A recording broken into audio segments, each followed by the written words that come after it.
சொல்லுங்க பார்க்கலாம். Pension நிறைவேற்றப்பட்டதா? Pension இருக்கா? பென்ஷன் இருக்கான்னு நாங்கள் கேட்குறோம். 1/4/2003 பென்ஷன் இது 93,000 பேர் இருக்கான். ஒருத்தனா 2 பேரா? என்ன செய்கிறாங்க? வெறும் இதுவாக நாடக வசனம் அல்ல, வாழ்க்கையின் யதார்த்தம். அது வாழ்க்கையினுடைய உண்மை. அவன் ஓய்வு பெற்று செல்லும் போது வெறுங்கையோடு தான் போறான். நிர்வாகம் என்ன செய்யறான்? ஒரு எவருக்கு ஒரு தட்டு தரான், ஒரு 8 முறை பேசி தரான். அது தொழில் சங்கத்தில் வாங்கி தர முடியாது. எவர் சொல்ற தட்டு 8 முறை பேசியும் அவன் கிராமம் பற்றி பணம் இருக்குது, அவளுடைய கிராஜிட்டி இருக்குது.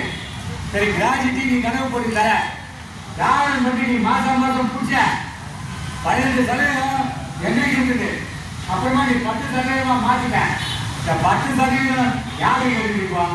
கணக்கிக்கிறாங்க. அவன் இல்லைதானே நீ பிடிச்ச அந்த 10%, நீ போட வேண்டிய 10%, இவன் கொடுத்த 10% கணக்கிக்கிறா. இவன் கொடுத்த 10% தீர்வு காரணம் இல்லை. எவ்வளோ பெரிய கொள்ளக்காரன், எவ்வளோ பெரிய கணக்காரன், இப்படி ஒரு நிர்வாகம், இப்படி ஒரு ஆட்சி நடத்தமாங்க. அதான் கேட்குறோம். 2000 புதிய பென்ஷன் திட்டம் வந்த பிறகு பங்கேற்பு இது அது திட்டம். அது இந்த 10% யாருக்கு கேட்குங்க? ஸ்டாலின் சொல்லுங்க, இல்லை தோழர் சொன்னாங்க, அரியலூர் அதிகமாக